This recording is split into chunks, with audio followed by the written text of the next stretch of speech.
Hillside Avenue in Queens and Fordham Road in the Bronx are two areas that saw the biggest shift towards Trump in last week's election. Even more residents didn't vote at all. They like Trump because they don't want the Palestinian, the brothers they killed, the war in Ukraine. The Democrats giving all the money and the war. What's going on, everybody? Today I want to talk about the big election that everybody's talking about, which was the Democratic primary in New York City, in which Andrew Cuomo, the king of the lockdowns in New York, was beaten by a Muslim socialist named Zohran Mamdani. And there's a lot of things I think people are missing about this. Obviously, a lot of people on the right are super upset because this guy has horrible domestic policies if you're a libertarian or a conservative. And on that, I agree with people. I would never vote for this guy. I think he's going to help ruin the city if he actually is allowed to do what he wants to do. But there is a part that I think a lot of people are missing. And I think the outrage from the Republicans, not that it's not justified, but it's just not accurate. And that's what I want to go through here is a lot of reasons of why he won. And also just some things that I see that just don't really make sense from both sides. I think the Democrats and the Republicans aren't really understanding what's going on here. But that's what we're going to talk about. I hope you enjoy this show, and I have a lot of things to show you. So Dream Rare Podcast starts now. Give me a thumbs up in the chat if everything sounds good. Give me a thumbs up on the video for the algorithm, and subscribe if you would like to. Dream Rare Podcast starts now. It's the Dream Rare Podcast. Welcome to the show. The way to get the news at the desk or on the road. Let's go. God is great and success in our control. The world is crazy, but we get better from obstacles. Yeah. What's going on, Karen, on Facebook? Appreciate you. What's up, Terry? Someone said, who does he think he is? Mayor isn't king. I hear you. Katarina says, I hope he doesn't win in November. And just for comedic purposes, I have a lot to show you guys, but I want to show my favorite video of Eric Adams because I thought, this went under the radar. And this was definitely my favorite thing I've seen from Eric Adams. It's his MLK moment. It's his Rosa Parks moment, Nelson Mandela, possibly. It's when he got frustrated at some sort of press conference when people were asking him to step down. I can't say this because it would be, quote unquote racist, but listen to what he says here. This is one of my favorite clips. So this is a biblical moment. When Jesus was on the cross, he said, God, forgive them for they know not what they do. All these Negroes who are asking me to step down, God, forgive them.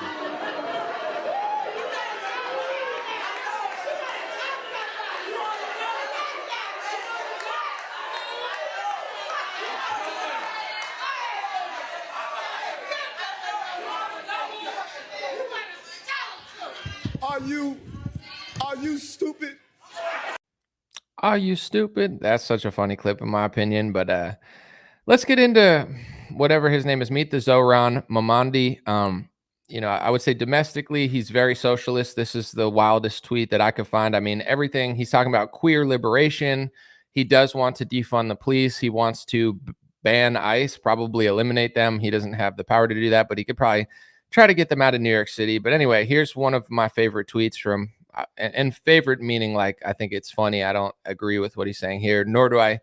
To be clear, I don't even really know what he even means here, but here it is. He said, we need to move away from incarceration and the violence it perpetuates disproportionately against women and especially trans women. That means decriminalizing sex work, repealing the walking while trans ban, protecting trans people in prison as of a means of harms of reduction. I don't know. Maybe you guys, is there any liberals in the chat who could translate this? Like as if he were speaking German and I just couldn't speak the language. I don't know. I literally don't know like anything of what he's talking about. So I had no idea incarceration is disproportionately bad for trans. And I don't know what walking while trans ban even is, but maybe someone here does know what he's talking about. Like I said, he does want to defund the police force, potentially eliminate it. Like he does have all those extreme socialist views that everybody says. I want to bring up this tweet from Lee Fang because I feel like this is one of the reasons that Andrew Cuomo lost. First of all, Andrew Cuomo is a disgraced, former governor. Nobody likes Andrew Cuomo. Andrew Cuomo is universally hated. He's not trusted by the left or the right. Everybody had this huge nursing home scandal about him. And then yesterday and 2 days ago and 3 days ago, I see all the conservatives. They're like, do whatever you got to do to not get Zohan Mandi in office. And it's like, are you endorsing Cuomo or are you telling people to vote for Cuomo? I'm fine with it. You have, if you want to stop the socialist and do the establishment Zionist, like deep state, Andrew Cuomo, who was pro lockdown, that's fine. I mean, you could, but me personally, I don't live in New York. I wasn't touching any of the candidates. I was just kind of observing, but everyone's like, we can't let this guy in. So Andrew Cuomo's the guy now. But anyway, here's what Li Fang said, and I think it's true. First of all, before I read this, Andrew Cuomo without this sucks anyway. Terrible candidate, not new, not interesting, should have been thrown in the trash and doing podcasts with his brother. Like, the fact that the Democrats thought this is the guy that we're going to bring back is just so ridiculous. At least find somebody new that's better at lying, and maybe he could have won, but Li Fang, I think, nailed it. He said Cuomo's allies spent the entire New York City election focusing on unfounded anti-Semitism smears against Zohran. He has unpopular and bad ideas on policing, safety, and public education. But establishment Democrats are dominated by pro-Israel fanatics who control the messaging. And I mean, I think that's true. Even if you are pro-Israel, to me, like, the pro-Israel side of the debate thinks just calling everybody Qatar and anti-Semites matters. Like, literally nobody cares. Most of the world realizes that the wars are insane. And you don't have to like people like Ilhan Omar and AOC and this guy. I'm not saying you have to, but if your entire campaign is like anti-Semitism, most people hear that and think, oh, that means he's against the war in Israel. Oh, that means he's against the anti-Semitism hate speech laws. Oh, that means he's not controlled by AIPAC. Like, the youth doesn't hear that word and think, oh my God, he's so mean. They hear that word and be like, oh, he's not controlled by the Israel lobby. Oh, that's interesting. That's rare. That's the left and the right is starting to realize that that's a huge issue. So that was their whole campaign. And if you don't believe me, I mean, just watch this clip. It's hard to even believe this is true, but they're talking about which country would you visit. And he was the only candidate that I saw that said he would stay in New York City and not fly to foreign countries. Meanwhile, Andrew Cuomo was just like, this whole thing was, listen, I get if you like Israel. I get if you want to fly there. I did some research, and I found out that every New York City mayor has flown to Israel since 1951. There was a guy in 1951 who didn't. Since then, it's been almost 75 years of New York City mayors flying to Israel, which is crazy to me, but I guess that's normal to some people. Anyway, listen to how he answers this question versus everybody else, and ask yourself, if you're a left-wing youth, or let's just say you're an undecided Democrat voter, are you going to vote for Andrew Cuomo or this guy? The first foreign visit by a mayor of New York is always considered significant. Where would you go first? Left to right, Ms. Adams. First visit, I would visit the Holy Land. Mr. Cuomo? Given the hostility and the anti-Semitism that has been shown in New York, I would go to Israel. Mr. Tilson, where would you go? Yeah, I'd make my 4th trip to Israel, followed by my 5th trip to Ukraine, two of our greatest allies fighting on the front lines of the global war on terror. Mr. Mamdani. I would stay in New York City. My plans are to address New Yorkers across the 5 boroughs and focus on that. Mr. Mamdani, can I just jump in? Would you visit Israel as mayor? I will be doing, as the mayor, I'll be standing up for Jewish New Yorkers, and I'll be meeting them wherever they are across the 5 boroughs, whether that's in their synagogues and temples or at their homes or at the subway platform, because ultimately we need to focus on delivering on their concerns. And just yes or no, do you believe in a Jewish state of Israel? I believe Israel has the right to exist. Not as a Jewish state? As a state with equal rights. He won't say it has a right to exist as a Jewish state. Be very clear. And his answer was no, he won't visit Israel. I said that. That's what he was trying to say. So they're all jumping down his throat. They're like, can Israel exist? And he's like, yes. And they're like, as a Jewish state? And he's like, why is that a question? Does Germany get that? Does England get that? As an English state? As an English state, right? For only English people, for only British people, for only German people. Poland's for Polish people, right? Right? Dude, it's New York City. It's New York City, and they're jumping down this guy's throat to demand. He just said he thinks Israel can exist and should exist and has a right to exist. As a Jewish state, do we get our own country? Do we get our own areas? Like, can Britain be for British people? Can Ireland? And if so, then why doesn't everyone ask that question as well? Before I go on, I got to go back because I want to make fun of this one guy. I don't even know who he is, but he's like, I'd make my 4th trip to Israel and my 5th trip to Ukraine. It's like, you're a special boy. You get the special boy donor money. You're such a good boy. You're like a dog, you're a good boy. He's like, I'm going to go to Ukraine too. I'm going to go to Ukraine too. Cool, bro. Very cool. Let's listen to that guy again because we just got to make fun of him because it's funny. The first foreign visit by a mayor of New York is always considered significant. Where would you go first? Left to right, Ms. Adams. First visit, I would visit the Holy Land. Mr. Cuomo? Given the hostility and the anti-Semitism that has been shown in New York, I would go to Israel. Mr. Tilson, where would you go? Yeah, I'd make my 4th trip to Israel, followed by my 5th trip to Ukraine, two of our greatest allies fighting on the front lines of the global war on terror. I'd make my 4th trip to Israel and my 5th trip to Ukraine. Bro, this guy's been to Ukraine and Israel more than I've been to Bahamas, Bermuda, and Mexico combined. It's like he's been to those countries more than I've ever vacationed. It's like 9 times he's been to those countries combined. Congratulations, bro. You get a big special boy award from the donor class. Once again, I do not think this guy's going to be good for the city. I do not think I think he may be the worst candidate, to be honest. Like, even though Andrew Cuomo sucks, I hear what other Republicans are saying that he would have been better, possibly. Maybe there's a chance that this guy is just like a high school student where they're like, I want to make all the water in all the water fountains Hawaiian punch. And everyone's like, oh, we got to vote for Jerry. And then he gets to be like class president. He's like, oh, wait, I can't just put Hawaiian punch in all the water drains. Like, that doesn't even make sense. There is a possibility that a lot of the stuff he wants to do, he won't be able to do. He'll be kneecapped, or he'll just be a liar like AOC and the rest of them. Like, AOC campaigns like she's on the front lines of Gaza, but then when she's in office, she mostly sides with the Democrat establishment. Most progressives don't even really like AOC that much because she's a flip-flopper and kind of a con artist. Same with Bernie Sanders. So it's like, maybe this guy will destroy the city. I think the city's already in a worse place than it used to be, but there's a chance that he can't actually do any of the things he said. I want to just play a few more clips. And the reason I'm playing these clips is I'm not justifying his winning. I just try to kind of backtrack and be like, why did he win? And people don't realize this, I think, a lot because, they listen to too much Fox News or Newsmax or Ben Shapiro, or perhaps they just listen to what right-wingers say. But outside of the boomer generation, especially the Republican boomer generation, the youth has what a lot of people on Twitter are starting to call Israel fatigue, which is like they get the most money from our government. Everything's about them. Every politician talks about them every 2 seconds. I'm going to go there. I'm going to go there. They get speech laws in New York City. Eric Adams passed the anti-Semitism hate speech definition into New York City a couple weeks ago through executive order. It's like the younger generation that wasn't brainwashed with this stuff. It's like, dude, can we focus on America? Can we focus on our economy? So, not saying that he's a good candidate, because I think he's horrible, but this is part of the reason Trump won too. People don't realize this. And I do want to give credit to where it's due. Trump is a good candidate. RFK helped him a lot. Kamala is a bad candidate, right? All of those played into that election.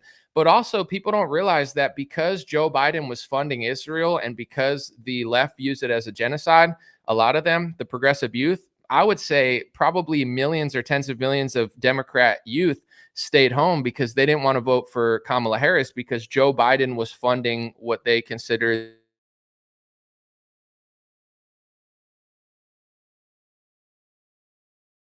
saying he'll stop it, end the war. Like he didn't have the full blown, like when he was in office, it wasn't that bad.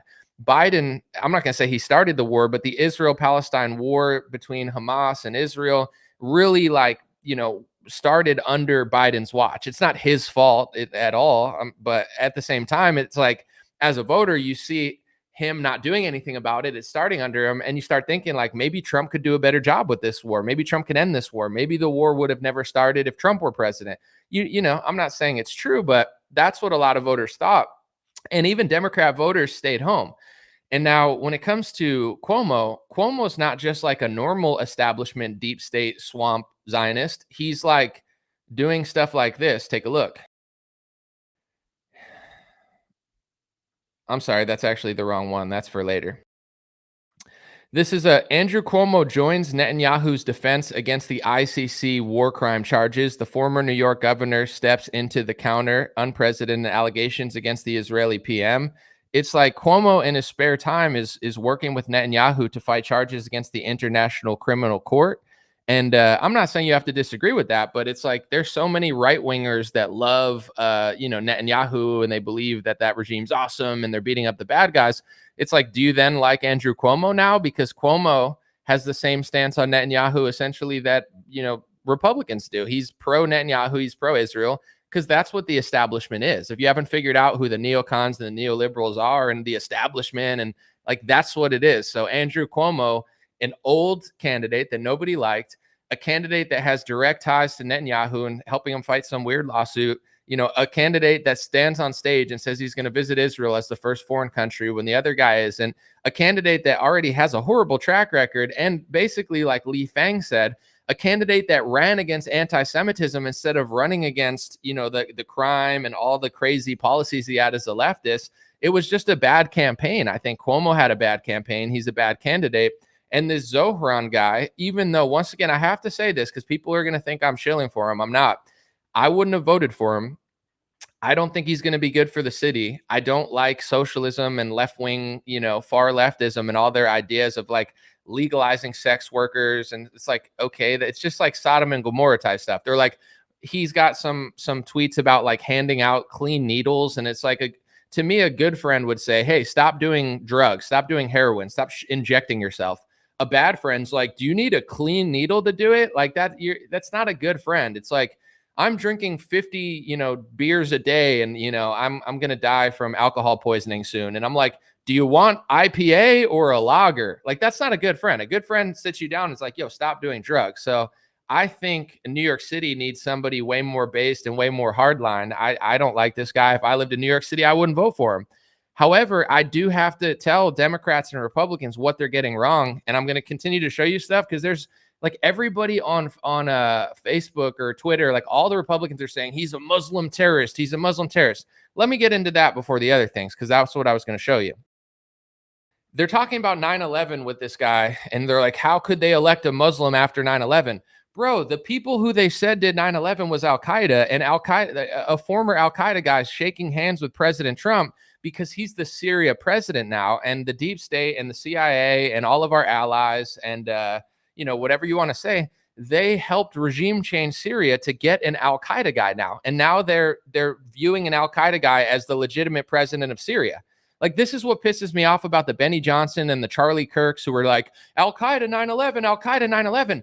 I just showed you the proof of where Al-Qaeda really is, and they're the president of Syria now, and Trump's shaking hands with them. So it's like this is why people don't like a lot of Republican Zionists. I don't care about your foreign policy. I don't care what countries you like, but they're so phony. Like, Charlie Kirk is such a flip-flopping phony. Dude, I don't like this guy either. He's a socialist. I don't like his policies. You could even bring up the fact that he's Muslim. I don't care, although he's like a liberal feminist Muslim. So to me, that's like a lesbian, transgender, pastor at a church. It's like the same sort of vibe, like to each their own, but I'm not really seeing it. With that being said, there's a lot of criticisms of this guy that are valid, but if you're going to scream 9/11 terrorist, 9/11 terrorist, this guy didn't do a 9/11. I don't even know what sort of Muslim he is, but it's like, unless you have direct proof that he worked for Al-Qaeda, it's a little bit of an exaggeration. And let's just say you really are concerned with radical extreme terrorism and Al-Qaeda, who literally did 9/11 in New York City. Why is Charlie Kirk and Benny Johnson not talking about this? Because the literal group that did 9/11, the literal group that killed thousands of people, one of their guys is now the head of Syria, and Trump has normalized him as a president, and so has the EU and the UN and all of these organizations, because they're happy that an Al-Qaeda guy took over Syria. Because if you don't believe me, just listen to what Tulsi Gabbard said. She said that we were funding them the whole time. This is before she got to the deep state and became the deep state, but Tulsi is based and Tulsi-pilled. Listen. They expressed a question. They said, why is it that the United States, its allies and other countries are providing support, are providing arms to terrorist groups like al-Nusra, Al-Qaeda, Arar al-Sham, ISIS, who are on the ground there? Right? This is all I'm saying to the slow boomers on Facebook. Sorry, I'm not trying to be rude, but the one guy's like, you're a socialist? No, I'm more conservative and more right-wing than Trump. I would say I'm more conservative than Charlie Kirk. He just has to play both sides for the donors. I'm just saying I actually don't like radical extreme terrorism. I don't like terrorism. I don't like radical extreme Islam. But there's proof that, and even Tulsi used to talk about it, the radical jihadists and Wahhabis, the terrorists that they tell you about, were being funded by United States taxpayer dollars. And if you don't think that that could be possible, then once again, why is there an Al-Qaeda guy? Why don't boomers understand this? I don't understand. I'm not trying to be rude, but I'm just going to be blunt. for 20 years, you guys freaked out about Al-Qaeda. You're like, Al-Qaeda did 9/11. We got to go fight them in the Middle East. Now one of their guys, their former guys, run Syria, and Trump's shaking hands with them, and nobody talks about it. Not Charlie Kirk, not Benny Johnson. They're not that interested in this Al-Qaeda. They're just like, how could New York City vote for a terrorist after 9/11? And it's like, bro, the real terrorists were being funded by our taxpayer dollars, and you guys don't talk about it. So everybody knows this stuff now. It's like mainstream knowledge. People are tired of listening to fake Republicans and fake Democrats. And I'm not saying that this guy is good. I think Meet the Zohran, or whatever his name, I'm going to call him Meet the Zohran. Meet the Zohran sucks. He's going to destroy the city. I wouldn't vote for him. I didn't vote for him. I would never vote for him. I think his domestic policies are trash. But if you want to realize how sick and tired people are of not just your generation, I would say most liberals probably just hate their parents and ran the other way because they're just disgusted by the boomer generation. I'm not saying they're right. You don't let trauma and fear make you go do something stupid. I wouldn't vote for this guy because I don't want to live in Sodom and Gomorrah. It's like, let's legalize sex work and pass out a bunch of needles. It's like, oh yeah, that's really going to fix New York City. This guy's going to be a disaster. But when the other side of the equation is a guy who's literally working with Netanyahu, and a guy who wants to pass more anti-Semitism hate speech laws, and a guy who's crying about hate speech as our greatest allies are getting billions of taxpayer dollars a year when nobody can afford anything in New York City, of course they're not going to want to vote for that other guy, you know? And I want to say this too. I found this clip. He actually went through and ran a pretty solid campaign, even if you hate him, asking people who voted for Trump questions. And like I alluded to earlier, there's a huge thing that people are missing, is that not just in New York City, but all over the country, like, people do not want to vote for endless war. People voted for Trump against war, and a lot of Democrats sat the election out because Joe Biden and Kamala Harris are funding Israel as they go after Gaza.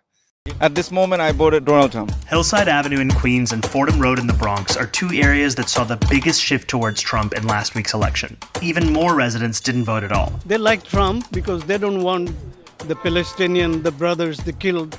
The war in Ukraine, the Democrats giving all the money and the war. This is no good. The swing is because people want lower prices. They probably believe that Trump would give them that. Market price or energy, gas. There were young voters who didn't vote for her because of the genocide, and I wouldn't have voted for her if I did, but I did vote for her, obviously, because I have common sense. Can you tell me a little bit more about why you didn't vote? Since you're out here, Gaza, who should I vote? Either side will go ahead, send bombs from here to kill my brothers and sisters. Palestine issue, and then other issue is like Russia and then Ukraine. He stopped that war. That's why I voted him. You can't say you're a Democrat and stand for the genocide that's going on in Gaza, period. Practically, I like Democrat. I like Democrat, but I don't like this. Gaza, a lot of people will die. So he was going out on the streets just asking people what they wanted, and this is what a lot of people were saying: housing prices and the war between Israel and Gaza. And Andrew Cuomo, it's like the guy ran a horrible campaign. He's a moron. He should have never ran, and his entire shtick was very, I guess, unrelatable to some people. I'm going to play this clip real quick of Zohran saying that he would arrest Netanyahu if he ever came to New York City. And one of my favorite comments on Facebook when I posted this was people said, how is he going to arrest Netanyahu if he doesn't have police? Like, if he wants to defund the police, who's going to arrest Netanyahu? And that's like the left wingers, even, if and I'm not even saying I agree with them on this, because I don't think it's just like tough talk. Like, nobody's arresting Netanyahu when he comes to America. But in general, it's like, leftists, they always have like dumb solutions for everything. So it's like, you're going to arrest them, but also defund the police, but also hand out needles, but also legalize sex work. Like, that's your platform. I guess it sounds good if you're very naive and it's just like, change is going to come. I'm Rosa Parks meets Nelson Mandela. You're like, yeah, I'll vote for you. And then when he gets in office, it's like, dude, New York City is going to go to shit. This guy sucks. But he did say this, which you don't hear very much. And I'm going to play the clip. No, as mayor, New York City would arrest Benjamin Netanyahu. This is a city that our values are in line with international law. It's time that our actions are also. Even though the U.S. is not a signatory to the ICC? No, it's time that we actually step up and make clear what we are willing to do to showcase the leadership that is sorely missing. So he claims that he's going to arrest Netanyahu if he ever comes to New York City, which I could almost guarantee he would never do. He has no power to do. And once again, if he defunds the law enforcement, I don't know who he thinks is going to back him up. With that being said, I made a little friendly wager with Owen Schroyer from InfoWars. We don't even know what the wager is yet because we didn't even like think of something, but it's just a friendly bet for bragging rights. And I'm at a massive disadvantage because I picked the side that's least likely. But I said once he won that primary election, I was like, there's no way they're going to let this guy be the mayor of New York City. Like every mayor has visited Jerusalem since 1951, which is insane, but he wouldn't do that. He's saying he wants to arrest Netanyahu. Like, I just feel like every big donor, left-wing donor, right-wing donor, Bill Ackman types, like they're all going to come to Eric Adams or somebody like Eric Adams. I think it's going to be him since, he puts on the hat, he kisses the wall, he passes the anti-Semitism speech laws. So even though Eric Adams is pretty moderate and he does defy the Democrats a lot, I think he does enough for Israel for them to want to pick him. But that was my bet, even though, like I said, I'm at a massive disadvantage. Owen Schroyer thinks that, Zohran's going to win the election, which is highly possible. I'm not saying he's not going to win the election. Like I said, I'm picking the underdog. But in my head, I'm like, there's no way that the media, that the donor class, they're just going to let this guy take over New York City. Like, dude, New York City has been, I don't know how to really say it, but I would say it's one of the most Jewish places in America. And this guy doesn't want to fly to Israel and wants to arrest Netanyahu. With that being said, I do want to say a lot of left-wing New York City Jewish people don't seem to like Israel that much. And also there are some like Torah, they call themselves the Torah Jews, and they're anti-Zionist Jews, and they're in New York City. So I think most Jewish people like Israel and they don't like this guy probably, but I don't know the stats on it. Maybe somebody could find it for me, but I know there are like a lot of left-wing socialists, like ticked off, like liberal, I went to Harvard Jewish kids that don't like Israel. I haven't gone to New York City in like a decade since the lockdown, so I don't really know what it's like. I can only assume that it's worse than when I used to go, because I used to love New York City, but I just avoid big cities now. I don't know. Big cities creep me out. Like people like this guy running the city frightens me. Maybe not for the same reason he frightens other people, but just like I don't think the police are the problem. And I'm not like a huge police fan. I'm not like the police are amazing. They're great, but it's like, the problem in New York City to me is the criminals and the crime and the theft and just the trash and the filth. The problem isn't the police, in my opinion, but other people maybe see it differently and they're like, the police are the problem. I don't see it that way. I want crime to be like completely abolished. Like I told people the other day, someone did a hit and run on me. I think the penalty for a hit and run, like I think you should face jail time. And I know that maybe that's like a biased thing that I'm thinking now because I'm pissed off because somebody hit my sick car. But in general, it's like, why are you such a piece of shit? I don't know. Maybe you're broke. Maybe you're just a scumbag. But it's like the old rule. And maybe I'm a dreamer, right? Maybe I'm like a John Lennon style dreamer, except not a communist, where I want to live in a community where everyone puts their shopping cart away. Nobody like robs each other. And that's, to me, that's like what I thought the world was like when I grew up. And maybe it's because I had a good mom and she made sure to put me in a nice area. But, I miss high trust America. So I see things the exact opposite of Meet the Zohran. I think crime is the problem. And I want to live in a society where there's heavy penalties for crime. Theft, heavy penalties. Robbery, heavy penalties. Carjackings, heavy penalties. I even think you should face, like I said, I think there should be a massive fine or something drastic for a hit and run, because if you're the type of person that would smash somebody's car and run away and not even tell them, so they have to pay thousands of dollars out of their pocket, what else are you doing? You know what I'm saying? If you're the type of person that won't put your shopping cart away, like what else are you doing if you're that big of a piece of shit? Like how hard is it to be a slightly decent person? Maybe I'm a dreamer, but like I said, I don't like this guy. However, my job is not to scream terrorist 9/11 when Charlie Kirk won't even admit the fact. Once again, I hate to keep bringing this up, but if you're so concerned about 9/11, Charlie Kirk, Al-Qaeda did 9/11, not Zohran. And Al-Qaeda, one of their former members, runs Syria, and Trump has normalized him with the rest of the Western world because all the evidence points that the Western world was funding Al-Qaeda and groups like Al-Qaeda. And if you don't believe me, let's listen to our intelligence director of national intelligence, Tulsi Gabbard, before she got into office. She said what I just said on CNN, and nobody really ever knew how to counter it because she's right. They expressed a question. They said, why is it that the United States, its allies and other countries are providing support, are providing arms to terrorist groups like al-Nusra, al-Qaeda, Arar al-Sham, ISIS, who are on the ground there So let's talk about that. We could talk about Zohran, how he's going to destroy the country, but let's talk about that.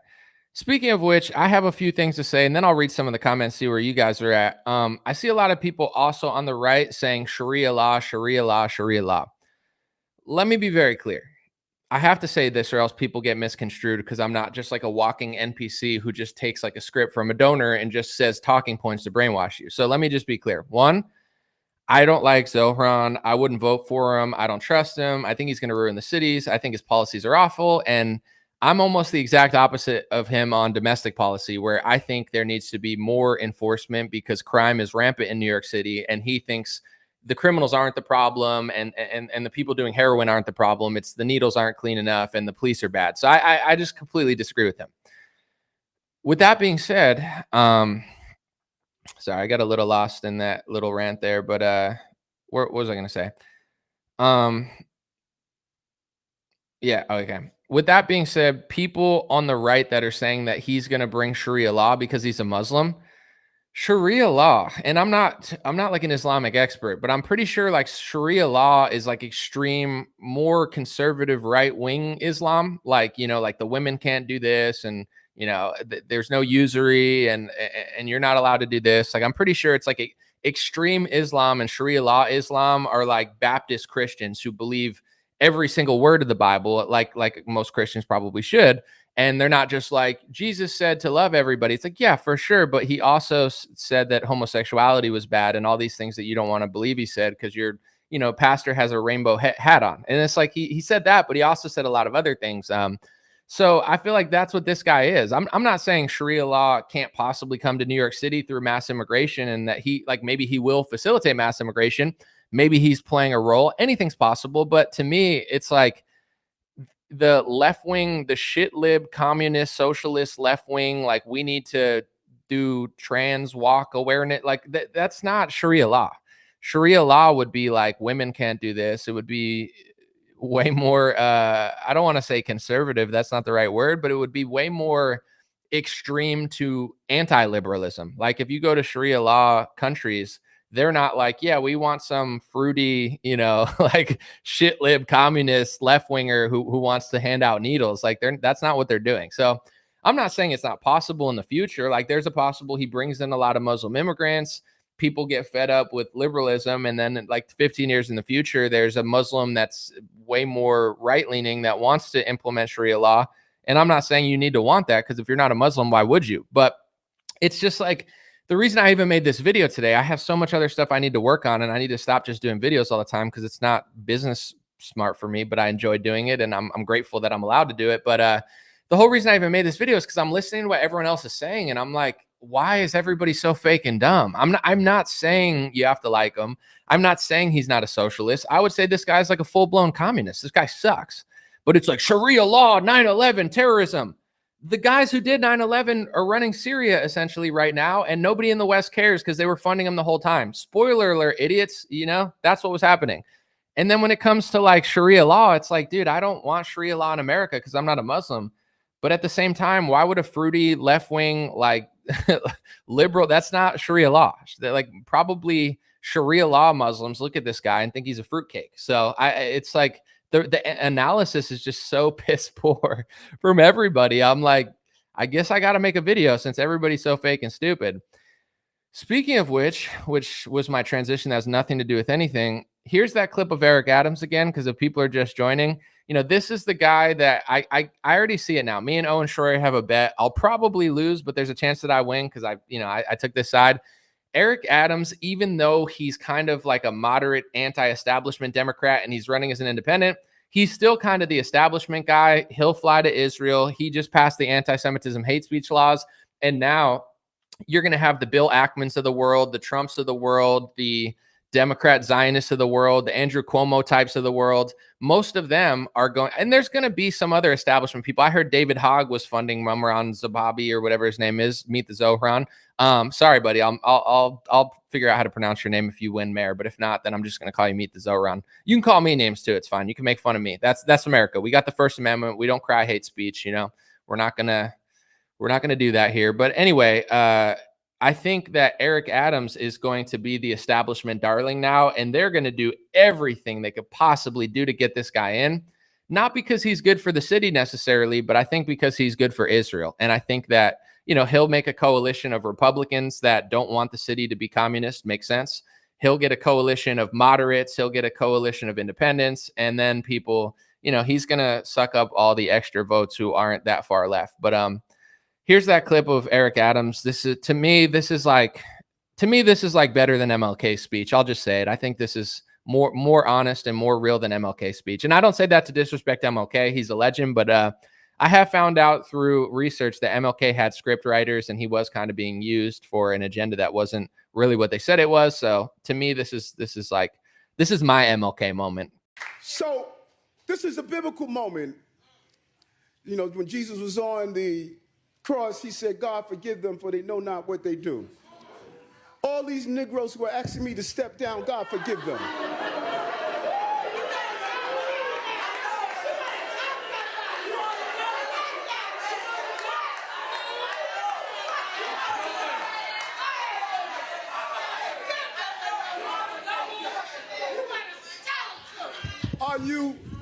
Are you stupid? Preach, my brother, for sure. That's better than Rosa Parks, you got to admit. But anyway, someone said in the comments, they're like, he wants to empty all the jails, the Zohran, meet the Zohran. He wants to empty all the jails. That's the opposite of Sharia law. No, for sure. That's all I'm saying. It's like he is a shit-lived communist. He sucks. I don't think you should vote for him, but he's not doing Sharia law. That's why people are slowly moving away from the establishment Cuomos and the Zionist right, is because of the dishonesty. And I'm not saying the far left is right. They're not. But it's like Charlie Kirk's like 9/11, Sharia law. It's like, bro, you sound like a clown. It sounds like you went to a donor meeting and they're like, say this, and they wind you up and you're like, 9/11, Sharia law. Why would a shit-lib communist who like, he's literally like, if he was going to do Sharia law, women would not be driving or working, probably not like women. Like he's going to be like, women need to run every police station and the police station needs to be closed down and homosexuality needs to be everywhere. It's like, that's not Sharia law, buddy. I know the Zionist people behind Charlie Kirk are telling him to say this stuff or he just thinks this stuff because he's just so far deep in that. But it's like your analysis is so stupid and it's not going to help Eric Adams win the election. If you want Eric Adams to beat this communist, get better talking points, bro. Like, I don't even like this guy. And I'm like, you're an idiot. With that being said, I do have mixed feelings about this because let me just throw it all out there. One, I love New York City. I actually grew up near New York City. I used to like to go a lot. I love New York. It's a special city. And, I don't think a communist and a socialist should run the city, and somebody that's weak on crime. Like, I don't want him to win. On the other hand, I always say that left wing versus right wing is Bolshevik versus Zionist. It's not left versus right. It's a false paradigm, and the same people, kind of control both sides. But with this, I wouldn't call him a Bolshevik since he's like a shit lib, like Muslim immigrant. Like I don't see that as a Bolshevik so much. I see him more as like a Marxist, So this election is like the Marxist versus the Zionist. That's what it's going to be. It's like the Zionist versus the Marxist, and it's like on one hand, I don't know what I'd do in New York City. Probably I would vote for Eric Adams. I'd probably determine that my domestic safety means more than foreign policy. So I'd probably vote for Eric Adams. Maybe, I don't know. But since I don't live there, it's like I do see the angle of like, AIPAC is mad. The Zionists are mad. The big donors are mad. This guy's pissing them all off. And it is kind of interesting to see. It's not like I want them to win. Like, I'm not a spiteful person, but it's like the left-wing establishment has ruined every city, ruined every university. They've never prioritized America. And now their little Frankensteins are now growing up and kicking them out of office. And now they're all pissed off. And they're like, we're losing our city. And it's like, yeah, no shit. What did you think was going to happen? You thought you were going to pump the kids with propaganda? You thought you were going to destroy our country with a false paradigm Republican or Democrat party? You were going to do all this stuff and it was just going to lead to like your city being awesome? Like, of course it was always coming to this moment. So it's like, I think it would probably be better for the city if Eric Adams won. But you know, I don't know. It is like a rude awakening for all of these scumbags who were pushing fake opposition Democrats for 20, 30 years with the same policy, with the same foreign policy as George Bush, yet like whatever they wanted to do domestically, like the establishment Democrat has no, like nothing to them. And even Trump, like, even though I'm annoyed at Trump at least has like a few plans that he actually believes, you know. Democrats, they just blow with the wind. Yeah, gay marriage is bad. Oh, wait, no, it's good. Now it's good. Now it's this. Whatever I got to do to win the election. Like, that's who Democrats have been. And people are tired of that crap. Like, even though this Zohran guy is, in my opinion, a phony, he's still more authentic than Andrew Cuomo. Like, I guarantee you that Momran, meet the Zohan Mamba mentality. I do believe that this guy, he probably believes a lot of stuff that he says. Do I think that Andrew Cuomo believes anything he says? Probably not. I think he's a phony. I even think Eric Adams is more authentic than Cuomo. Like, I to be honest, I'm not like a fan of Eric Adams. I think he's kind of like a puppet, but I do kind of like Eric Adams. I'm not going to lie. Like, as a person, I find him very funny. I find him very authentic. I think his press conferences are funny. I like that he didn't want all the illegal immigrants in New York City. Like, he saw the bill and he was like, yo, we can't afford this. Like, I'm not going to lie. I do kind of like Eric Adams. Like, I do think he's an interesting guy. And I do think he's more authentic than most Democrats. And that's why he left the Democratic Party and ran independent. He's still kind of a puppet. He still kind of plays both sides. But, you know, Eric Adams and Momran Gamandi or whatever, Muammar Gaddafi or I don't know, Gandhi. What's his name again? I'm sorry. I'm not trying to be disrespectful. Zohran Mamdani. Zohran Mamdani. It's like, what? I just don't know what Democrats expected. And I also like don't know what Republicans expect, because Republicans forever, they're just like, we can't win the cities. We're just going to keep importing illegal immigrants, but not the illegal ones. Oh, the demographics flipped. Oh, the new demographics don't vote for us. Oh, but we ran Blexit. We thought they loved us. They don't like you. Most immigrants don't like you. Most people of color, as they call themselves on the left, don't really like you. Some do. Obviously, there's a lot of based and cool people in America, but the statistics don't lie. Like, you could even ask AI and it'll tell you things that Republicans won't tell you. Like, I asked AI, I said, you know, yes or no, is there a correlation in America between high crime rates and certain ethnic groups? Like, I pick one ethnic group and I'm like, is there a correlation between this group and really nice, safe neighborhoods and this group and really violent, dangerous neighborhoods? Even AI will be like, yeah, I see it. You know, of course, if you ask it more in depth, it'll be like, there's a lot of factors for this, which is true.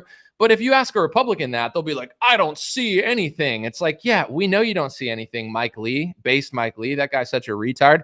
He's like, should we open up the federal land for housing? We don't need more houses, you dipshit. Let's get more. Let's do some government housing on federal land, or make it open to the public or the private sector. What is that going to do, bro? Salt Lake City is still falling apart. Every American city is falling apart. You have no plans to make it not fall apart. And whatever nice neighborhood you think you're building on federal land in 10 years will be a shithole like everything else is turning into in this country, because you guys don't know what's going on and you guys are too fake and stupid to talk about it. So it's like, I like Republicans better than Democrats, but I'm so sick and tired of all of these idiots. And the best thing that they could do is like open up federal land and make houses on it. Bro, look at the economics and look at the statistics. Like, America isn't a place that there's just like not enough houses available. That's not the issue. The issue is we went from a high trust society to a low trust society. You idiots keep printing too much money. And then also, besides that, it's like when you bring in, you know, so many illegal immigrants, tens of millions, it's going to affect a lot of things. And also with certain legal immigration, it's like, you know, you could say that you're just going to bring everybody here and it's still going to be America, but it's really not, though. Like, that's just not how it works. You know, would India be India if you took the French and replaced all the Indians with France? Would it still be India?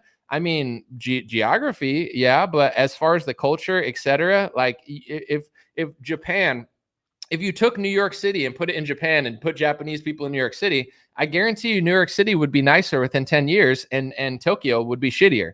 I'm sorry, but I'm just saying, it's like different people do different things. We could argue about why and who and what, but this idea that we could just do anything whenever we want and it's going to be American and it's going to be the same, it's not actually true. So it's like, I'm saying all this to say this. Republicans have essentially forfeited every city that they've ever once run and saying, we don't run them, Democrats run it. So they've given up all the greatest cities in our country, and they have no plan to ever get it back. And then it's like you have the Democrat establishment that's been lying through their teeth for 15 years. I don't know. It's just like this moment was inevitable. And the question is, where do people go from here? Because I don't think this guy is going to, I don't think this guy is going to fix the city. I think he's going to make it worse. But like, what is the plan of the establishment Democrats? Are you going to stop being so fake and stupid? Eric Adams did it. Maybe he'll win the election because he's not as fake and stupid as all the other Democrats. I wish him luck. Good luck, Eric Adams, since you're one of the only honest semi-Democrats. And that's why you're not even a Democrat anymore, because you realize how fake they were. Like, will the Democrats start being more real? Do you want this guy to not win so bad that you'll actually be real? How about Republicans? Like, what are you guys going to do? Are you guys just going to fly to a foreign country and be like, this is the country nobody wants to hear that stuff? Even Thomas Massey's popular on the left now, even though he's probably further right than Donald Trump as a libertarian, but it's because he's more honest about certain topics. I want to play this too, because a lot of the older boomers, especially on Facebook, over 50, I'm not trying to be rude, I'm just being honest. You're the only demographic that worships Israel as if it's your God, even though the people there don't even believe in your God, which doesn't even make sense for your religion. However, every other demographic is having fatigue. They're like, it's too much. Here's Theo Vaughn, who's definitely more right-wing, talking to Thomas Massey. Theo Vaughn's a popular comedian, and even he's saying it feels like America's a shell company for Israel. So just keep in mind, it's not just the left-wing extreme communists and socialists and radicals who are terrible, in my opinion. They're not good at running cities or really doing anything. But like, if you watch Fox News and like Charlie Kirk, they'll be like, oh, it's just the left that feels this way. It's not the left. It's like everybody under 50 gets this except for you. So if you want to win elections in the future, especially with changing demographics, whether it be age or other, you have to figure out what actually connects with people. And flying to a foreign country, passing speech laws for a foreign country, and shelling out everything like resources. And I think there was one town that tried to say, hey, we don't want to send money to Israel. We want to use it on Americans. And then Governor Abbott sued them because Governor Abbott is essentially working for a foreign nation, and he doesn't want to allow a Texas city to use their money on themselves. He's like, that money's got to go to Israel. That's insane. That's even if you're pro-Israel. Isn't that nuts? Isn't that like everyone else is like, what the hell is going on? Of course, a city should be able to use their own funds for their own people. But Governor Abbott wants to take those and send them to Israel because they pass all these stupid laws that say that you're not allowed to boycott or divest. They're like, we're going to take your money. We're going to send it over there. And if you disagree, you're an anti-Semite, and then we'll sue you. It's like, oh, yeah, that's a really popular message among people under 40. Nobody likes that. Here's Theo Vaughn. In no way, shape, or form is he a liberal or a far leftist. Listen to what he says, because this is what like a majority of people under the age of 40 are coming to the conclusion of. Do we need this connection with Israel? What is it? No one ever explains what it's for, I feel like, right? That would help everybody have a much better understanding, because it starts to feel like America is just a shell company, an LLC for Israel. That's what it starts to feel like a lot of times, He says it feels like our country is basically a shell country for their country. Theo Vaughn has one of the most popular podcasts. Joe Rogan talks about this stuff. He has one of the biggest podcasts. Tim Dillon is hilarious, and I believe Tim Dillon himself is Jewish. I'm pretty sure. He talks about this all the time. Tim Dillon's hilarious, very honest guy. Like, everybody notices this stuff, and everybody, like, it's not just left-wingers and far leftists. Far leftists are, and this is another thing, too, that I think people really need to consider. I mentioned this 5 years ago when they started passing the anti-Semitism hate speech laws and calling everybody anti-Semites. I told Republicans, I was like, this issue's not going away because I'm right and you're wrong. I'm telling the truth and you're lying. And when you don't tell the truth doesn't just disappear. So it's like 5 years, 6 years down the road, if you listen to most Republicans and they're like, dude, this is rising. People disagree with us. Social media is crazy. I told you this was going to happen 6 years ago because you guys are ignoring this topic. So for elections in the future, this is my message to Republicans. It's like, do you want to lose election? And I know that Trump is popular with the youth as well, and he did really well against the youth. But after Trump, it's like, do you want to just go this route of just ignoring this topic and just losing elections in the future? Because I feel like if you have a more moderate approach or a more honest approach, that there will be people on the left that listen to you a little bit or at least reconsider their views. Some might not, some might grow up, but a lot will. I want to play this clip real quick too. Then I'm going to read some comments. This was a guy named, it's a Democrat named Moskowitz. He was in front of either the House or the Senate, and he was basically complaining about anti-Semitism. He noticed that everything he posts on social media gets ratioed, and he has a problem with Marjorie Taylor Greene disagreeing with the Anti-Semitism Awareness Act, which I'll explain after this, because he'll explain it a little bit. I'll explain it in more depth. And if you don't believe me, you could look it up yourself and read the international definition of anti-Semitism that Eric Adams, Donald Trump, Ron DeSantis, Chuck Schumer, Kathy Hochul, bipartisan, most of the government is passing into America against the First Amendment, which is not popular with most people. Okay. Marjorie Taylor Greene is holding up the Anti-Semitism Awareness Act because she wants to be able to say that Jews killed Jesus. So this is a problem in both of our houses. He's mad that Marjorie Taylor Greene is holding up the Anti-Semitism Awareness Act and pointing out that it says that it's anti-Semitism to say that Jews killed Jesus. This is something that Matt Getz noticed as well. Why would there be a hate speech definition passed into almost every state and city in America? Every day, every week, it gets passed into more cities, more states. It's like consuming our country. Why would there be a law that says that you can't say that? If you read the Anti-Semitism Awareness Act and the International Holocaust Remembrance Alliance definition of anti-Semitism, they say that if you talk about certain people owning banks and media, that's anti-Semitism. If you say people have dual loyalty in America, that's anti-Semitism. If you criticize Israel too much for what they want you to do, that's anti-Semitism. If you say that Jews killed Jesus, that's anti-Semitism. It's classic anti-Semitic blood libel. You can't apply criticism of Israel that you don't apply to every other nation, which is something that there's no law in America. Like if I want to criticize Germany more than Italy, I can. Nobody will stop me, but they're trying to stop you with that. It's weird stuff. And then when politicians notice, people like Moskowitz are like, I can't believe she well, the First Amendment says that we don't need special speech carve-outs for your ethnicity, potentially your religion, and a foreign country across, I don't know how many hours in a flight away because I've never been, but it's like that's not what America is about. America doesn't need lopsided laws for one race, one religion, and one foreign country. And all these people keep complaining. They're like, it keeps getting worse. It keeps getting worse. Do you ever have any self-awareness at all? Because you've been trying to jam these hate speech laws into our country for 8 years, and every year you keep saying it's getting worse. Then why are you doing it? Because it's not working. Hate speech laws don't stop hate. You could go back to 20 years ago, and I would say racism. I don't even believe in that word, but let's just use the definition of word. Oh, you hate this race or whatever. I'm not a whatever. That's what people say it is, but I think it's just exaggerated. So I don't try to use words like racism. I try to just say what I mean. This way you could have an opinion about it. If I just say racist, it's like, oh, you're racist and I'm a good person. I win. It's like, what did we even just say?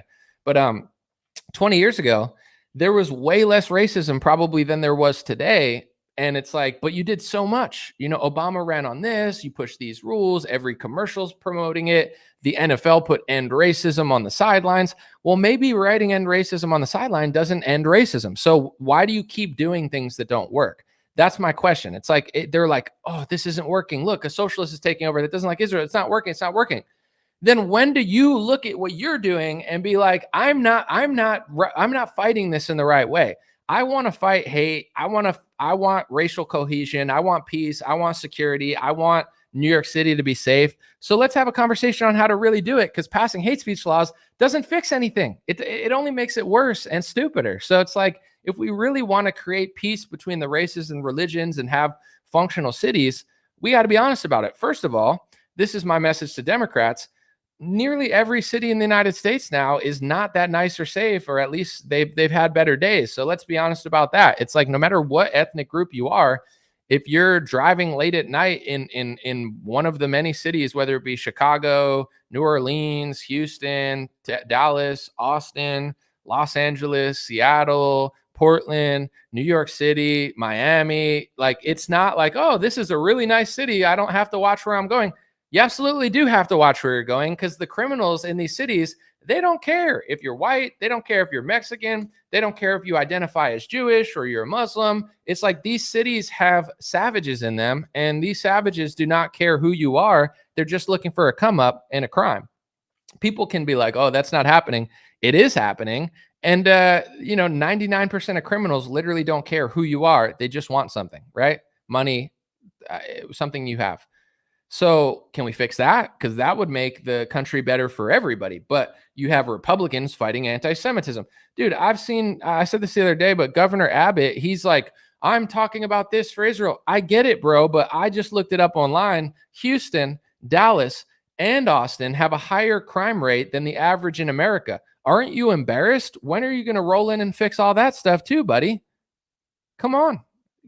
Oh, I can't do it because I can't fix my cities because the Democrats run the cities. You can't fix the cities that you're the governor over, but you can fly across the world and pass hate speech laws into America for a foreign country and decide that they can just steamroll and take over another area or fight a war. That's your job as the governor of Texas. You get to decide wars in the Middle East, but you can't roll into Houston and Austin and figure out why there's so much crime. That's not your job. You're the governor of Texas, not Israel, not Palestine, not Iran. You're the governor of Texas, and you have no answer, Governor Abbott. You have no answer for Houston. You have no answer for Dallas. You have no answer for Austin. All you could say is, oh, it's just the Democrats. You're the governor of the entire state, and you're not doing anything. You know, if you want to protect people in your, let's just say you want to protect Jewish citizens who live in Dallas or Houston or Austin, they're facing the same issues that every race is facing, which is high crime rates. Fix the crime rates, and everybody in your state can be more safe. They don't do that stuff. They're just like, I'm going to fight hate. There's more hate. There's more hate. Because you're classifying everything as hate. The truth is hate. People who oppose speech laws is hate. People who oppose war is hate. People who oppose foreign aid is hate. People who have an alternate opinion of you is hate. People who know that your hate speech rules aren't working is hate. It's hate. It's hate. It's hate. Then let's call a spade a spade. You've been doing this stuff for 10 years, and it's just getting worse. So why don't you resign? Why don't you retire? Why don't you why don't you start a podcast with Andrew Cuomo or something? Why don't you go on Newsmax, ask them for a job? Like, what are you doing since everything's getting worse on your watch and you have no answer for it except for hate speech laws and trying to block a city in your state from redirecting the money that they're spending from a foreign country to their own people? Is it any surprise like that this guy won the election? Like this is the competition. It's like Dumb, Dumb and Dumber. And, I would say moving forward, someone said in the comments that I wanted to answer, do I think Eric Adams has a chance? I do. I already made a fun bet with somebody over nothing, just like for bragging rights, that I think Eric Adams will win. Do I think that it's more likely that he loses? Yeah, the betting odds are way against him. It's like 70 something to like 20 something percent. So like the favorite is Meet the Zohran. But this is my thought process of why I think Eric Adams can still win. One, he's moderate enough to get Republican votes. But here's the thing. If they want Eric Adams to win, Curtis Sliwa needs to join forces with him and not run against him. If they run Cuomo, Eric Adams, and Sliwa, just end the election right there. They just lost. You understand what I'm saying? Even in the election with Cuomo, there was another guy who took 11% away from Cuomo that would have helped him win. And we don't know if it took away from Cuomo or Meet the Zohran, but you get what I'm saying. If you run Cuomo, Adams, and Sliwa, it's over. Just hand this guy the election. If you all combine forces and you run on this guy's weak on crime, this guy wants to abolish the police force, this guy wants to hand out needles, this guy wants to turn New York City into Portland and Seattle, I think he can win, because you have to understand, not only is he going to be running as a moderate, which he really is compared to this guy, but he's going to have the backing of big donors, establishment donors, Cuomo-style donors, Trump-style donors, and Zionist donors. The Zionists do not want this guy in, and they have a lot of money and power, which is why they try to pass hate speech laws in America to stop you from saying they have a lot of money and power. So it's like, they're going to go behind Eric Adams only because this guy is not pro-Israel. And I don't know, with all the media support, with all the, money, with all the likability that Eric Adams has, he'll probably bring out the black vote a little bit more than this guy did to some extent. It's definitely possible. It's definitely possible. I think the odds are going to tighten up. I think right now it's like 70 something to 20 something. I think by the election it's going to be like 50 something to 40 something. I don't think it's going to stay this far away. Someone said, will you please play Trump's snake poem? Thank you for the $2 super chat. Not right now. I don't have it loaded and I don't want to go look for it, but maybe later. Someone said Anomaly's being a total shill for the left here. I'm not trying to like make statements like this, but I'm probably further right than Trump is on like nearly every issue. To me, Trump is like a shit lib from New York City. He moves to Florida and then he, says it's like a bad place to live. But someone said, why do the gayest and brownest cities have the crappiest cities, said Vlad Belazonko. Well, that's hate speech. The German police are coming after you now because you're not allowed to ask those questions. Ask AI. Type that into Grok and see what Grok says. I can't answer that for you, but I'm not shilling for the left. I wouldn't vote for this guy. I'm just being honest about why he's winning and the dynamic. If you want me to just sit here like Charlie Kirk and yell 9/11 and Muslim, I could do that, but that's not analyzing the situation. I just told you Andrew Cuomo lost the election because he's Andrew Cuomo. He's the father of the nursing home lockdown. He's a garbage candidate. He's an old, used-up establishment tool who has no likability. And he ran his campaign on worshiping Israel and fighting anti-Semitism instead of all the horrible domestic policies that actually people want to hear with Zohran. So it's like, that's why he lost. If you want me to just yell 9/11, 9/11, then I could do that. But how is that going to educate anybody or make anybody understand the situation? If you want to correct mistakes or you want a certain outcome, you have to understand why it happened. And I'll warn Republicans of this the same way Democrats learn the lesson. If you just ignore how everybody feels, then the person that you don't want to win will win the election. Because if you're living in fantasy land where everybody agrees with you and everybody believes with the propaganda you're spewing, then you lose. The election will come around and it's like, oh, wait, that guy won over Andrew Cuomo. I didn't expect that.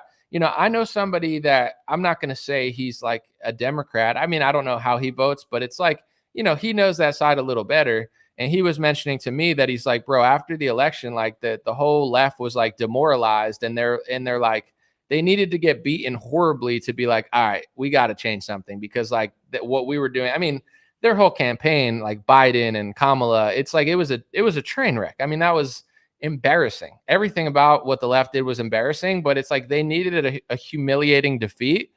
And now we'll see, do they learn? Can they learn? Do they, are they so fake that they can't learn? I'm not really sure, but it's the same with Trump, etc. Little moves allow you to win an election big, in my opinion. There's moves RFK joining Trump, Trump almost getting killed, essentially made him into this massive hero figure. Kamala Harris being horrible, Joe Biden being literally almost paralyzed or retarded. All of these things led to that moment. And then Trump wins the election. It's if a few other things go the other way, and momentum. When Trump was in 2020, I think, the fact that the economy was so bad and the fact that I would say the lockdowns were happening, even though it wasn't Trump's fault, the image in people's heads of the country sucks now, I want something new. And then it's under Joe Biden, all these wars start breaking out and people are like, this sucks, maybe Trump will be different. That plays a huge role. So now that Trump's in office, it depends how good it is the last year that he's in. If Trump starts crushing and the wars end, then people might want another Republican. But if he can't, end the wars, and let's just say something crazy happens and they blame it on Trump, then it's elections can be swayed so quickly. So as a campaign, I think you really have to make a lot of good decisions and be very honest about stuff, where if this Zohran guy is out campaigning and Cuomo's just sitting there doing nothing, it's that 10% could be swayed or that 5% could be swayed. So what I'm saying is I think, Republicans need to be humble and really try to connect with people, not just connect with Trump sycophants. And I think Trump did that in 2024. He brought RFK and he's make America healthy again. I know people that have never voted Republican that voted Republican for RFK, probably millions of them. I know people that are just into holistic health and they're like, oh, I like RFK. He's telling me to vote for Trump. He'll get into office. Let me vote for him. You can, and this is where, even though I might have said stuff people disagree with, that's fine. And maybe things people don't want to hear. It's important to have conversations like this because a lot of people in the Trump and Republican side, they're either professional donor suckers and they just make a bunch of money from big business, or they're professional Trump fans. And it's that works great at a Trump rally. If you're around a bunch of Trumpers, you put on a brick suit and you're like, Trump, Trump, Trump, Trump, Trump, the guy brick suit, he seems like a nice guy. I met him once, but that's great for a Trump rally. That's awesome. That's fun. But to win an election, it's not you can only appeal to just the most psychotic Trump supporters. So, that's something for other people to do and have fun with. But like someone has to think about these things, because I think people get so caught up in what they believe and what the people they talk to believe, they forget the fact that Trump won the election because RFK helped him. Trump almost got killed, which made him into like a superstar. And then also, you know, the Democrats, even though most Republican Zionist media won't tell you this because they're like, Joe Biden's working for Palestine.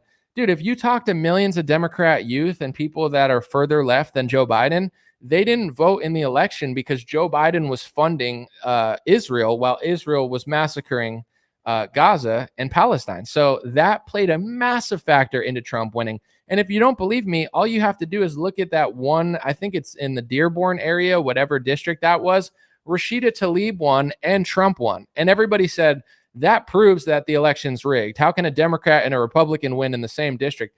It doesn't prove the election's rigged. It proves that those Muslim voters voted for Rashida Tlaib because she was against the war with Israel, and she's against Israel to a massive extent. And they voted for Trump because Joe Biden was currently funding Israel, and they were killing tens of thousands of women and kids, and Trump was running as the peace candidate. And they said, well, when Trump was in office, a bunch of kids weren't getting killed. Maybe Trump can end it. Maybe Trump can maneuver a deal. Maybe Trump is the peace candidate. Like, that's really what happened. You know, Trump won the election largely because of Joe Biden making a lot of Democrat voters either flip or go home. Now that Trump has done what he's done, we'll see how it plays out, but it's not going to be the same election. Like, I could almost guarantee that Democrats are going to win the House. I think Republicans will probably win the Senate, but as far as like this massive sweep that Trump had, this is why I wish they were working faster. You know, they only have another year, and what have they really even done? They haven't done almost anything. So I don't know what they're planning on doing or what they even can do. And I know Trump has closed the border. I think that's a big one that voters actually got. You know, Trump closed the borders. America would have kept it open. But besides that, it's like once Democrats win the House, which they almost definitely will, people are going to realize that they're not connected to a lot of like, oh, I thought it was a big MAGA party. It was a MAGA party for 2 years because we won the House, the Senate, and the presidency. But like, the MAGA party has to end at a certain point, and people need to get their own personality and identity and figure out how to talk to other people. I'm not asking you to like pander and lie and become a leftist, but I know, since I'm on social media, like, I see the massive disconnect. Like the liberal youth hates Trump, hates RFK with a crazy passion. And I'm not saying that you're ever going to get through to some of them, but I do know for sure. Like, I remember during Trump's first term, I made a very thoughtful video, and I said, here's why I like Trump, or here's why Trump's not that bad, I think was the title of it. And I told people, I said, I didn't vote for Trump, but here's why he's not that bad. And it got like 30 million views. And I met a girl one time that was when I lived in Los Angeles, and we met, and she said, you know, my dad, like, she told me what industry he worked in. I'm not going to like repeat it, but like, you know, he was pretty in there. And she goes, he used to be a Democrat his whole life. He saw your video and now he watches Fox News. And I was like, I did not tell him to watch Fox News, and I don't watch Fox News, so that's not good. But, you know, she told me that he went from a Democrat to a Republican literally because of my video. So, you know, I bet there's people that I've interviewed that hated me because they were Q-tards, and they were like, I love QAnon and I hate you. And I was like, how did you get to that point? And they were like, well, you know, you made me more conservative, and then Q got my attention. So I was like, so you hate me even though I was the reason you like Trump? And that's not a good example, because I don't want people to agree with Q or like Trump, because it's not right. But I mean, not Trump, but Fox News.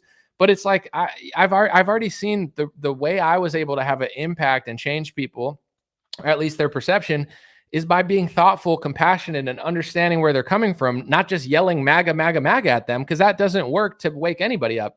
But the issue is, and this is why I think self-awareness is so important, it's like, if you're the type of person that could get tricked by the left and tricked by the right, it's you. You know, you're going to get tricked by QAnon. You're going to get tricked by Fox News. It's just like, you know, it's just like, you got to like become more reasonable, or else you're just going to run. Like, I've seen so many people that were like, I voted for Hillary and I campaigned for Hillary. Now I'm campaigning for Trump. And it's like, you're the same person that was on the left, and now you're on the right.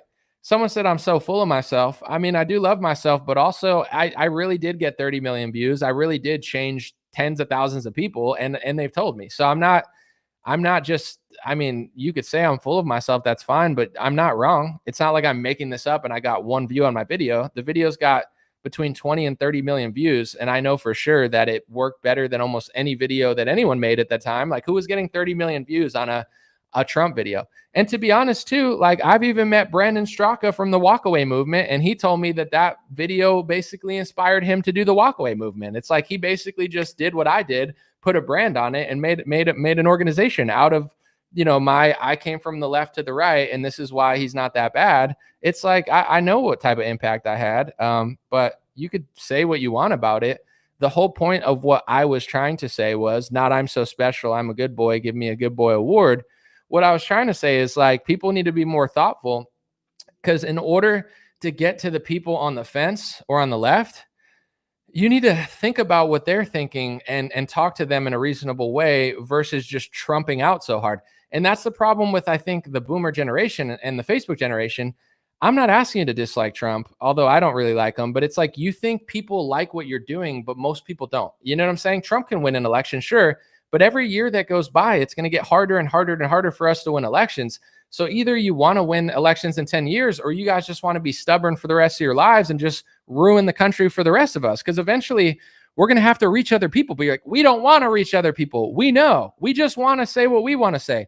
Okay, but you're going to start losing more cities and losing more elections. So I don't know. I think what I'm saying is interesting and helpful, but to you, it's like, I don't want to hear, you'd rather just hear someone yell 9/11 and terrorist without telling you who did 9/11 and how they're currently running Syria, essentially, or one of their proxies. Like, doesn't that matter to you? You're so mad at terrorists, but you don't even realize that we were funding them, and now one of their members is running Syria. How much could you possibly care about 9/11 and the terrorists who did it if you don't even want to hear what's going on with them? You know, it's like, that's why so many, and I'm not trying to be rude, because I know people hate millennials and Gen Z and everything, but it's like, I'm convinced that most liberal kids are just disgusted by the older generation. And I know how they feel, because I also was in my teens and 20s. I wasn't as full-blown libtard as all these guys, but you know, I knew George Bush was a liar. I knew they were lying about the wars, and all the boomers told me, shut up, you're not a patriot. And I'm like, you're so stupid. They're flooding our country with pharmaceuticals. They're lying about the wars. They're getting us killed, and they're destroying our country. And you guys think it's good because Sean Hannity told you so. So it's like, I had that moment in my teens as well, where I felt like I knew the truth, and nobody older wanted to listen to me because they were brainwashed by Fox News and mainstream media propaganda. Fast forward 20, 30 years. Now look how many liberal kids there are. Now look how many right-wing dissident kids there are. And then you try to explain to certain people, I'm not saying it's everybody older, because it's not, but they're like, shut up, you're a leftist. I'm not a leftist. You voted for Kamala. No, I didn't. You know, it's like the same talking points. It's so stubborn. You know, people who run in elections, they need to think of ways to get more people on their side. And I don't live in New York City, but I would hope that eventually New York City could have a good mayor. You know, like, I don't want to forfeit all of our major cities. And this is the difference between me and most Trump people over 50. They're like, screw all the big cities. Look at all the great big cities. They, at one time, they were Republican, or at least they would swing the other way. Why would you want to forfeit New York City? Why would you want to forfeit Boston? Why would you want to forfeit, you know, Philadelphia with the Liberty Bell? Why would you want to forfeit St. Louis? Why would you want to forfeit, you know, Houston and Dallas? And why would you want to forfeit Los Angeles? I know now that they aren't what they used to be, but these are great cities, and cities are not meant to just be shitholes. Like, I know that's like the modern thing. It's like, oh, they're all liberal, they're all shitty. It's like, Tokyo's not. There's a lot of, you know, there's a lot of cities in this world now. I heard the cities in Singapore are beautiful. I heard Dubai is beautiful. You know, I'm sure a lot of Eastern European cities are extremely beautiful because they haven't been flooded with, you know, refugees and illegal migrants. But it's like, only Americans are like, screw you, liberal. We don't own the cities. We don't want them. Why? Why don't you want the cities? I don't get it. And then also, it's like, I know just from experience, it's like, as the cities get worse, then the suburbs get worse. As the suburbs get worse, then the rural areas get more overdeveloped. As they get overdeveloped, they get worse. So I'm not trying to complain, because, you know, America's still a beautiful country, but it's like this idea that we're just going to lose all the biggest cities in our country and somehow then it's going to fix. If you lose all the cities in your country, eventually you're going to lose all the elections in the country. And that's the plan of the Democrats, is flip the demographics and then never lose an election again, which is what Elon talked about for like 3 years straight, because it's true. And that's what they're trying to do on a number of levels. And it's already starting to work for them in New York City. So the question is like, do you want to learn and listen and figure out how to reach certain people and change their hearts and minds and put them in a better direction? Or do you just want to yell at the TV and sip, high fructose corn syrup and alcohol and poop your pants when Mark Levin says start another war for Iran? Like there's a few routes you could go, but I don't get what's so bad about thinking about this stuff. And I do get what's going on. It's like every side has propaganda, but there's some, people on the right that they make a fortune just dumbing you down, because it's like the dumber you are and the simpler you are, the easier it is to sell you stuff and the easier it is to get you to listen. So everybody says something in unison, you believe it, and then I come here and give a more thorough approach to it, and you start getting mad at me. I'm just going to say this because I don't need to, but I just want to be clear. I'm not a socialist. I'm not a leftist. I don't vote Democrat. I would say I'm more conservative and right-wing than Donald Trump is. Donald Trump is a liberal to me. I don't even think he's really that conservative, but on some topics he is. I would never vote for this guy in New York City. However, when I watch Republican Zionists and fake opposition right-wingers just yell 9/11 without telling you that the people who did 9/11 are literally running Syria to some extent now, or one of their former members, which means they probably still have affiliation and probably connected to the United States government, to be honest, then it's like, you're just dumb. It's not, you're not fighting terrorism by not knowing we're funding them. That doesn't make any sense. You're listening to people who have financial and geopolitical incentive to not wake you up to this. Because if you ever woke up to this, then their plans would not work as well. And it's like, Andrew, like watching every Republican influencer being like, get to the polls and vote against Zohran.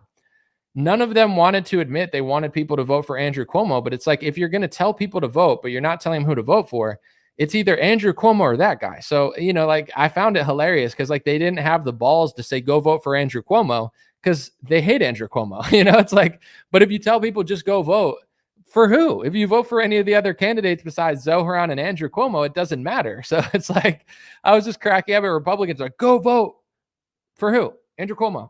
But I don't want to say it. Okay, then what's the point? Super chat real quick. Hold on a second. Someone said the left is crazy, the right is stupid. Tim Dillon said, thanks for the free show. You're welcome, Bloop Scoops. I appreciate you. That's a wild name. But yeah, I feel like these trends are going to keep happening on the left and the right. And I think that people that don't want them to happen would be wise to figure out why they're happening, whether it's demographics, whether it's foreign policy, etc., and have a solution for how to win elections and how to fix the country. Because, we talk about this all the time, but this is the frustration a lot of people have. It's like the Democratic Party will destroy your city quickly. These left-wing socialists and communists will destroy it even faster than the Democrats. And then Republicans, the only solution they have is literally none. It's like they're losing slowly over time. And then they just say, well, we don't control that city, so whatever. It's like, so what? How do we fix that? How do we get the youth to change their mind? How do we, and all I will say is, I'm not saying I'm perfect at it. I'm not saying that people will listen to me. And, probably a lot of liberals hate me. I have no idea. But trumping out is like, it's just like it's like the Titanic is sinking and the boomers just want to have one last party. It's like people want to trump out for the rest of their lives. And I feel like the influencers that trump out the hardest, they're not doing it out of loyalty. It's like, I'm more loyal to Donald Trump. It's like, dude, you're a grown man and you'd probably let Trump bang your wife. Relax, bro. But besides that, it's like, they act like they're doing it out of loyalty, but it's really just, they don't have a personality. They don't have an identity. They don't do journalism. They're not good analysts. Most of them are not smart or honest people. So they're just trumping out as the Titanic sinks because they just never want the Trump party to end because they don't have a personality. It's like, I'm Trump. It's like when you meet a liberal girl and she's like, I hate Trump supporters. Don't, swipe left if you vote for Trump. It's on our Instagram page. I hate Trump. It's like your whole personality is hating Donald Trump. Like, do you like pickleball? Like, do you like television shows? Like, don't you have a different personality? Like, it's weird if your whole personality is hating Trump. And it's also weird if your whole personality is obsessing over Trump. And that's what a lot of people on the right are doing. It's like they just want to Trump out forever. And they never want the Trump party to end. They want to be dancing like this to the YMCA for the rest of their life. It's like, bro, I get that Trump is kind of crushing with the youth in some ways, and a lot of the men are waking up, but the women are just getting like more liberal and turning into witches. They're like, I like witchcraft and Kamala. I'm like, I'm sure you do, but you're going to turn 37, you're going to hate yourself, and then you're going to be like a Christian trad influencer. That's the pipeline. It's like, teens, it's like your parents failed you, then you go to college, then then your professors fail you, and then they send you to some dirty city where you just become like a sewer gremlin, and then you just like tat your entire body, then you hate yourself, then you vote for Kamala, then you get in your 30s and you're like, wait a second, and then you get to like 37 and then you'll be like, wait a second, I'm a Christian, and then you create a page where you start baking sourdough bread. That's the liberal woman to trad wife pipeline by the time she's 37. It does happen to a lot of people, and it's definitely better than staying liberal your whole life, but a lot of women are just wasting their prime and their youth just being like total libtards, and then they just like destroy themselves mentally, physically, and spiritually, because being wrong about everything or 95% of stuff takes a toll on you. You know what I'm saying? Like, they're like, I hate RFK. I'm like, okay, why? That makes sense. And they're like, well, because all like he doesn't like the vaccines, and it's like, you don't like, you're mad at RFK because of like the only good thing that he does. You know what I'm saying? Like they're mad that he's like fighting big pharma. It's like, what? Like, what are you doing? So then you get in your 30s and you're like, shoot, I messed up. So, but I don't want to see like 90% of girls in their 20s just like completely like destroy the country because they're all brainwashed. So, me, I'm like, maybe you'll never get through to people, but we got to try. We definitely have to try in some sort of way to be reasonable. And to me, one of the easiest ways to be reasonable is to not like drool over a foreign country. Even if you like Israel, even if you want to live there, even if you live there or you want to visit or whatever, like the extent that Democrats and Republicans are drooling over it and like just like basically selling out our country for it, it's so not popular that it's literally like 90% of Democrats literally hate it. All the Democrat youth absolutely hates it. And then you go to the Republican side, under 50, also like 50+% of people hate it too. So it's like, it's not a winning argument on either side now. And that's the easiest way, I think, to get more Democrats to be more Republican. You don't have to be like on a side, but I do feel like when I see somebody on the left, like Glenn Greenwald or Lee Fang, and they actually tell the truth about something, I'm always like, oh, that's refreshing. You know what I'm saying? Like, I'm like, oh, Glenn Greenwald, he's in some ways he's like a shit lib, but he does tell like, it makes you like somebody a little bit more than you would if they were just wrong about everything. So, you can't please everybody, but I know if more Republicans like didn't just scream, like Charlie Kirk, just like 9/11, Muslim socialist. And it's like, bro, that's not a good analysis of what's going on. Yes, he's a Muslim, but he's not going to do Sharia law because he's a shit lib Muslim. Muslims that want Sharia law would probably put Zohran in prison. I'm not trying to overstate it, but you think Zohran Mamdani would be okay in Sharia law? Dude, that guy's violating so many so many tenets of Sharia law, bro. He might face a court in a Sharia law country. But, and also with the whole 9/11 stuff, it's like, if you really cared about 9/11 and you really cared about the terrorists who did it, you'd ask yourself why one of them is like essentially running Syria right now, which no Republican wants to do because they're connected to the country and the foreign policy that planted that guy there. So it's like, everybody's seeing through the BS. Everybody, like, every time I see a left winger or a right winger lie on Twitter, they get ratioed. And it's like, they're like, why is everybody getting so hateful? It's like, some people are hateful. Some people are insane on social media. But also some people just caught on to your shtick and it's not working anymore. Like, I saw Dinesh D'Souza argue with somebody, just getting destroyed on Twitter. He was like, they were talking about donor money, and someone like ratioed him and talked about Miriam Adelson and the Adelson family, how they've given Trump hundreds of millions of dollars. And Dinesh D'Souza was like, oh, you think a billionaire can get lobbied by hundreds of millions of dollars? Ha ha ha. And like, nobody liked it. And then some random anonymous guy on Twitter is like, well, bro, first of all that money is not liquid. Like, just because Trump's net worth is billions of dollars, it's not like he has billions of dollars cash on hand. And even if he did have that much money on hand, he doesn't want to use his own money. That's why he takes donor money. Like, no billionaires like, let me just blow half my net worth on an election so then I'm poor. Like, Trump's not doing that. So it's like, literally, like, Dinesh D'Souza was just saying the dumbest things, and random anonymous accounts were ratioing him. And he probably sees it like, oh, there's so much anti-Semites out there. It's like, bro, you're getting obliterated. You're 5 years ago, Dinesh D'Souza is like the most famous Republican. He's beloved. Everybody agrees with him. He's got the best documentaries. Now he can't even win he can't even win a debate with an anonymous Twitter user. And it's not because the Twitter user is being hateful. It's because Dinesh is wrong. If a person, no matter if it's Elon Musk or Miriam Adelson or some super PAC, gives money to a politician, Trump or not, they're doing it for influence. And Donald Trump, even though he's a billionaire, I guarantee you he doesn't have as much money as it says he has in liquid assets. And neither does Elon Musk, by the way. Most of it's in Tesla stock, I believe. And let's just say Trump does have a couple billion in, liquid assets or liquid money, whatever you want to call it. He's not saying, hey, let me put $2 billion into my campaign and then I'll have no net worth. Why would he do that? He takes the money just like other politicians and then they do stuff for the money. Trump has admitted that she wants him to do things for Israel. And as soon as he does it, she says, do something else. And Trump's like, relax, I just did something. He said that on, so it's like that's how Dinesh D'Souza is going to win over the youth, sitting and getting destroyed on Twitter and getting ratioed at a 10-to-1 thing. Like, it's like, bro, like the classic, like Republicans are just they're getting outdated on social media. And the only thing they could say is everyone's so hateful, when in reality, they're just out of touch with the left, out of touch with the right, and the younger generation. There's a way to maintain your worldviews, maintain your foreign policy, but not be so fake. And that's the issue, is like these people, they're like, even I've said a bunch of times, and even Theo Vaughn said on his podcast, he said, I feel like the PR for Israel is so horrible. I'll read the super chat in a second. Thank you. Theo, he's met with Jared Kushner and Ivanka Trump. He seems like he's friends with them. I guarantee, well, I'm not going to guarantee, but this is just my guess.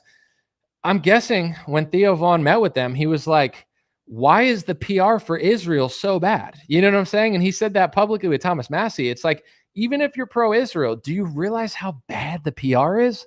And that's my message to like the Dinesh D'Souza's. Like, you could be pro-Israel, you could be pro-Trump, you could be, pro whatever you want to be, but like, do you not realize saying, haha, you think Trump can get sold out to a couple 100 million? Yeah. And like the comments are making more sense than him. It's wild. $57 super chat. Let me see this real quick. I'm going to put it on the screen since it's such a big one. 5777 said consumer 7977. Dude, you're like a numerology wizard over here. But there's a short book called Pardes by Israel Shamir that gives an interesting perspective on that country from a Jewish Christian angle. It's kind of dark, but it might help put some puzzle pieces together. Always appreciated for the positive energy. Well, thank you for the $57 super chat, and I'll try to check it out. I've never heard of it, but I'll look it up at least to see like the summary of it. Someone said Trump thinks his supporters are believing the Top Gun narrative. They aren't. I don't see what you said at the end there, but some people do and some people don't. I'm going to end on this note because I'm getting tired, and I've been standing up too because I don't know. Sitting down it's been like annoying my back, so I try to do my stand-up desk thing today.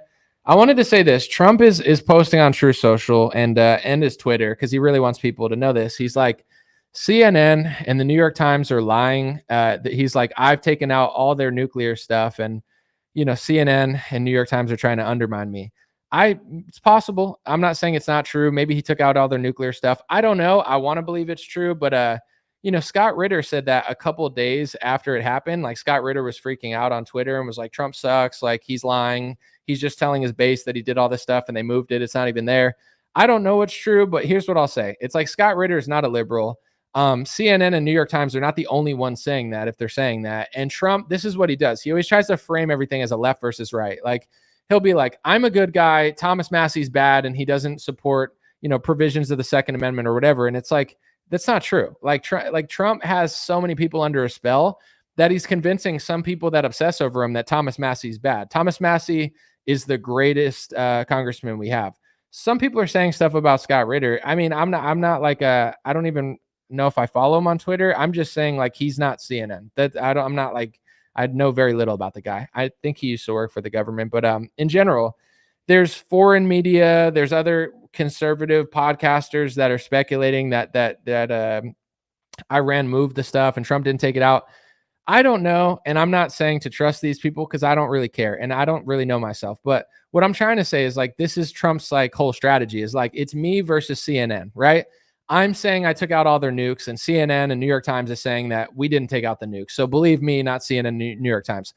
I don't believe CNN. I don't believe New York Times. And I tend to believe Trump more than them. But that, to me, that issue, because I'm on Twitter and because I'm listening to 100 different news sources at once, I don't think that, I think that's a simplistic breakdown of what's going on in order to convince MAGA and Trumpers that only CNN or New York Times would say that they moved the nuclear weapons.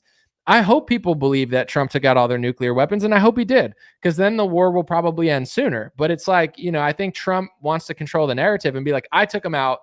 Only the left would say I didn't. I know for sure that Republican and conservative podcasters have said, not like pro-Trump ones, but ones that are more critical of Trump, they think, and they seem to think that, we didn't take out their entire nuclear, program. But once again, I don't know. And I don't know what to believe about it, but you get what I'm saying? These are the games that Trump will play. He'll be like, Thomas Massie is this because I said so. And it's it's not true. He's pathologically lying about Thomas Massie for the donor class. But if you like Trump enough, you're like, Thomas Massie's a bad anti-Second Amendment liberal. It's Thomas Massie's a right-wing patriot, but whatever. And same thing with this. It's I said this. It's Top Gun Trump versus CNN and Fox News. It's maybe you took out all their nukes, hopefully. But maybe he didn't. I don't know. And if I don't believe he didn't, it's not because CNN said it. I didn't even know CNN said it. I saw other people say it weeks ago. Not weeks ago, because it just happened. I want to say days ago. Sorry. I think it happened 5-6 days ago. But I saw people say it within 24 hours. They're he didn't even really do it. And if you looked at all the stuff, it's Trump did that attack and it didn't kill anybody. And then they told us that they were going to attack Qatar, and then everybody left and they didn't kill everybody.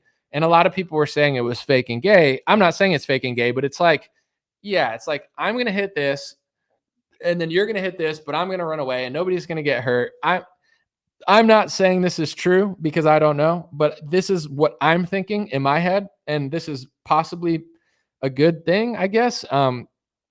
Part of me wants to believe that Trump doesn't want to escalate this as much as Israel wants him to.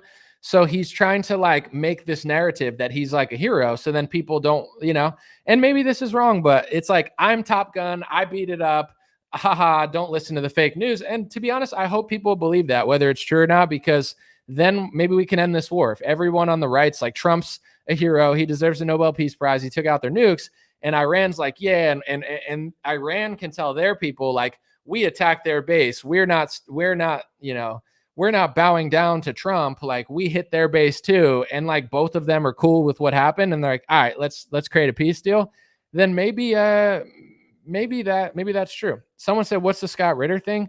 He was just mentioning that he thinks that they moved the nukes. Or moved the nuclear thing. It wasn't even where Trump said it was. Once again, I have no idea.